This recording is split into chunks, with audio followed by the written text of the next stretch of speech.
Bonjour, tu vas bien? J'allais être formelle en présence de gens. On est chez nous là, tranquillement en province. Ça va? Très bien, très heureux de t'accueillir parmi nous.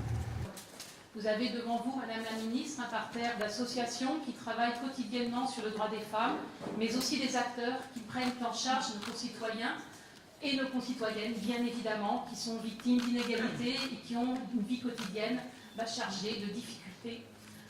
D'abord, merci d'avoir pris le temps de venir ici et de remonter vos remarques, vos questions, vos interrogations, vos demandes. C'est important pour nous parce que ça fait partie de ce qui nous permet d'être plus efficaces. Parce que parfois, on est en train de travailler sur des choses, de faire des textes, et on a le sentiment que ça marche. Et en réalité, quand on rencontre des gens, ils nous disent « bah non, en fait, ça ne marche pas ». Et donc, c'est important pour nous de savoir quelle est vraiment la différence concrètement partout en France, pas uniquement à Paris, mais vraiment bien partout, dans tout type de quartier, dans tout type de département, entre la théorie et la réalité de ce qui est fait. Et je crois que c'est cette différence aussi entre les droits formels et les droits réels, entre la théorie et entre ce qui est vécu réellement, qui peut amener un certain nombre de mouvements du type de celui qu'on connaît aujourd'hui. Je pense que là, on a ouvert la question du grand débat national, et pour moi, c'est vraiment important que la question des femmes ne soit pas, les droits des femmes et l'égalité femmes-hommes ne soient pas exclus. Vous proposez de signer donc, le protocole de prise en charge des victimes d'agressions sexuelles. C'est un protocole qui sera une annexe au premier protocole que nous avons signé dans le département avec 46 structures, protocole de prévention et de lutte contre les violences faites aux femmes. L'idée, c'est d'avoir un protocole de conservation des preuves. C'est important pour nous parce que c'est un engagement du président de la République, un engagement qu'il a pris le 25 novembre de l'année dernière au moment du lancement de la grande cause du quinquennat pour l'égalité femmes-hommes.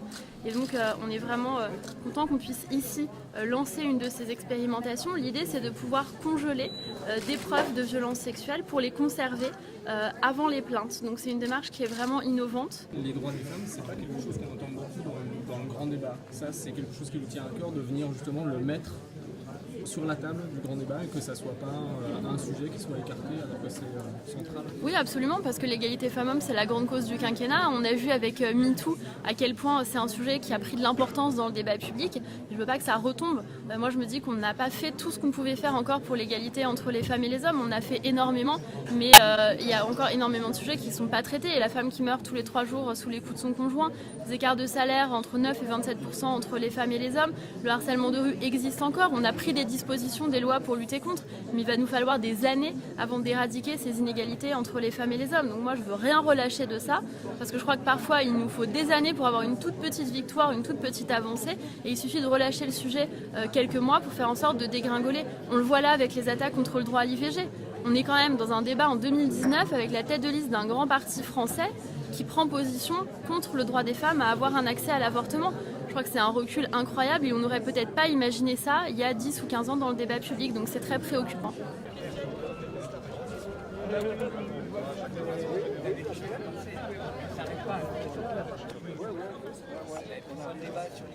Donc, mesdames et messieurs les Lot-et-Garonnais, chères livradaises, chers livradais, chers amis, je suis très heureux de vous accueillir sur Sainte-Livrade pour ce grand débat. Ce grand débat initié par notre présidente de la République. Ce débat est le fruit d'un long travail d'échange entre 2 femmes divorcées qui ont souhaité un changement afin que nos enfants ne subissent plus les violences d'une justice archaïque qui n'est plus en phase avec les modèles familiaux d'aujourd'hui. Nous rêvons que la parentalité soit supportée de façon équitable entre les 2 parents. Après, je ne suis pas venu à une réunion, même si je reconnais les problèmes familiaux que peuvent rencontrer ces personnes. Moi-même, je suis enfant du divorce. Okay. Je ne suis pas venu non plus à une réunion du planning familial. Je suis venu pour parler des problèmes qu'on rencontre, tous, au quotidien. S'exprimer. Bonjour Madame la Ministre, Monsieur le député. Je tiens tout d'abord à vous remercier pour la tenue d'un tel débat ici. J'aurais quelques questions à vous poser concernant la prise en charge des femmes dans les hôpitaux français et plus particulièrement dans les hôpitaux de campagne. Suite aux agressions sexuelles subies par 9 personnes, dont 7 femmes élèves de l'École nationale de police de Reims, lors de leur visite médicale d'aptitude à l'emploi, que comptez-vous faire?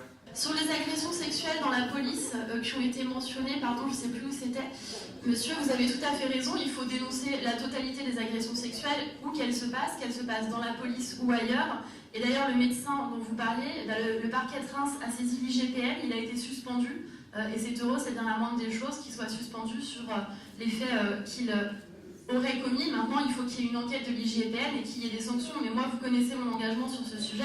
Je souhaite que toutes les personnes qui commettent des agressions sexuelles, du harcèlement sexuel, des viols, des violences sexistes et sexuelles soient sanctionnées, quel que soit leur degré de pouvoir et quel que soit leur niveau de responsabilité.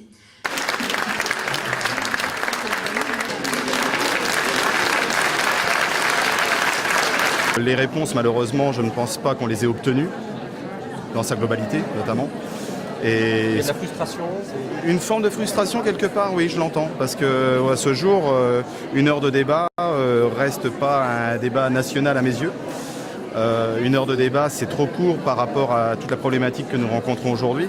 Et j'estime que Madame la Ministre, tout courtoise qu'elle a pu être, je pense qu'elle aurait pu donner un peu plus de son temps à notre égard, car on ne veut pas être les oubliés du peuple, on veut surtout être entendu.